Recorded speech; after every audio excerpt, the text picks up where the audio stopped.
RNC, America's Black News Channel. Watch 15 minutes. Share with everyone. Finally, news that speaks to us. All right, so we already see that Democrats are going to go about it one way, and obviously Republicans are going to go about it another way.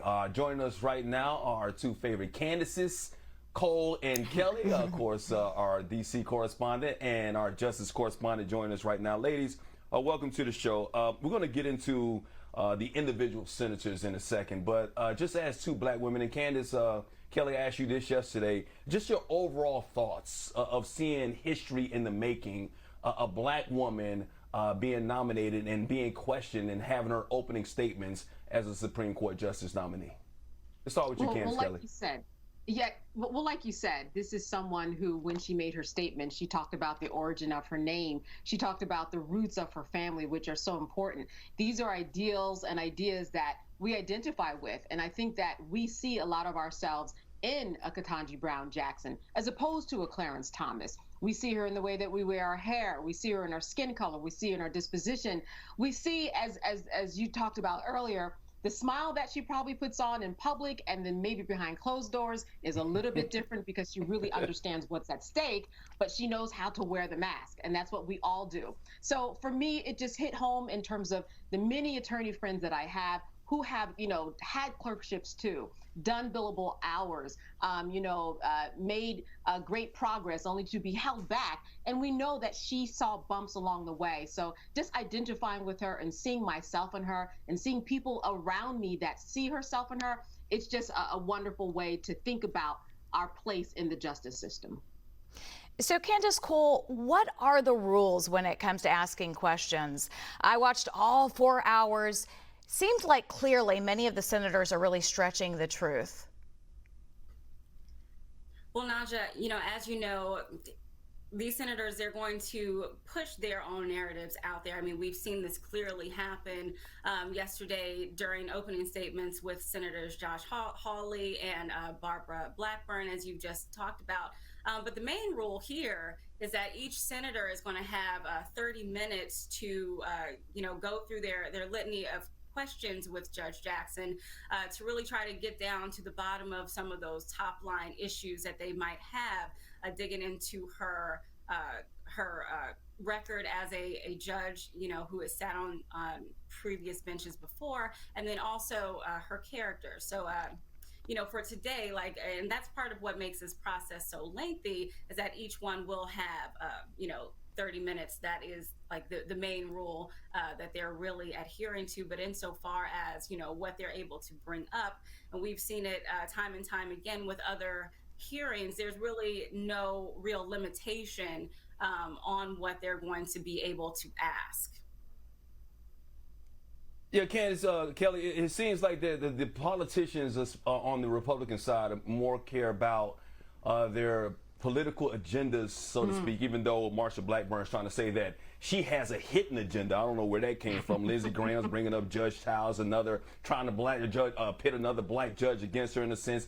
And then Ted Cruz bringing up the confirmation hearings of Brett Kavanaugh. What did you think he was trying to prove when he was bringing up Brett Kavanaugh so much, and how the Democrats sort of treated him when it came to his character, even though Judge Ketanji Brown Jackson's character isn't at question here? Nobody's bringing up any kind of accusations when it comes to her. Well, I think that really he's speaking to his base. Number one, they still had a very difficult time processing what happened to them with Brett Kavanaugh. They felt that they were caught off guard, and they were trying to make clear and make a statement that they were not going to do that to this particular candidate. They were going to be nicer in a way.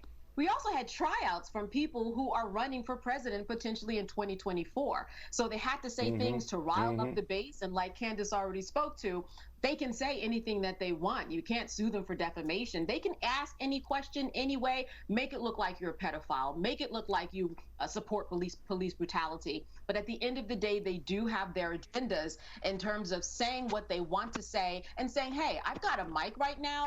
Let me see where I can get going, and started for my career to become president of the United States. And I think we saw a lot of that yesterday, whether it was from Ted Cruz or whether it was from Senator Josh Hawley. They just took a chance because they had an open mic to see what sticks, really. And they have the opportunity to do that. And I think that that's what's going on here, Mike. Yeah, there was almost a sense that they were working on sort of their campaign ads back home. I was really taken back by the Brett Kavanaugh line of questioning, because when we talk about Judge Jackson's background, it's impeccable.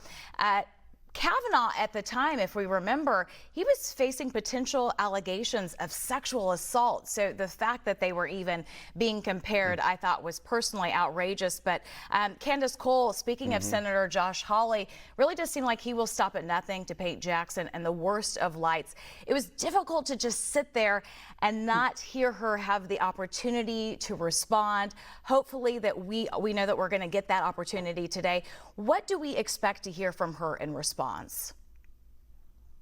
Well, first, I just want to also point out that when Senator Hawley kind of went on this misinformation campaign, as the White House has called it, the White House came out immediately refuting those claims, saying that his claims were toxic and weakly presented and would buckle under the lightest scrutiny, also saying that, parts of her record have just kind of sort of been cherry picked for that kind of scrutiny. But, I think that what we can expect to hear from Judge Jackson is just sort of, her being able to explain, if she did, happen to go light on a few of those sentences, why she did that, and to be able to fully explain that. I mean, it's difficult to, sit here and listen to these accusations and not being able to hear her response to what these people are saying. So,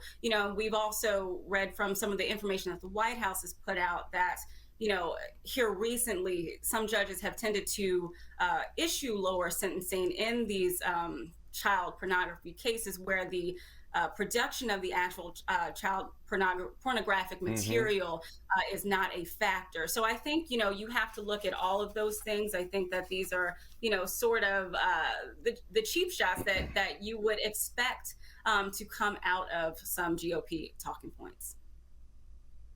Yeah, they know that, and I know they know a lot of lawmakers know that as well. They're just hoping and banking that the public doesn't know all that information that's out there, that's really out there.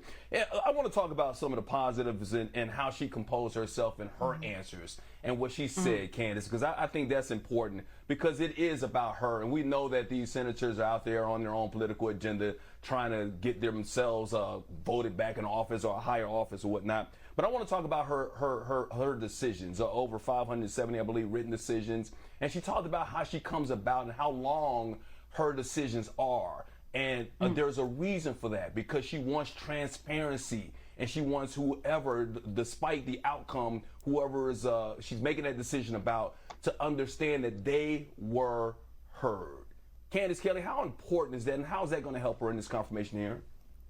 Listen, that's going to be very important, Mike. Number one, because these senators, they want to hear how she acts in a forum. Just what is her stance on the Constitution? Does she take it for as it is, or does she interpret it? Is she an originalist, or is this a live document that actually kind of changes? We already heard from these opening statements from the senators that they want to know how she goes about doing things. What she was able to see in her opening statement say was, without fear or favor, I will decide based upon the case before me. I'm going to use the law, I'm going to apply it, and I'm going to apply it across the board. So what's good about these opening statements from the senators is that you get an idea of where they're going, right? We know we're going to hear about pedophilia. We know we're going to hear about a hidden agenda.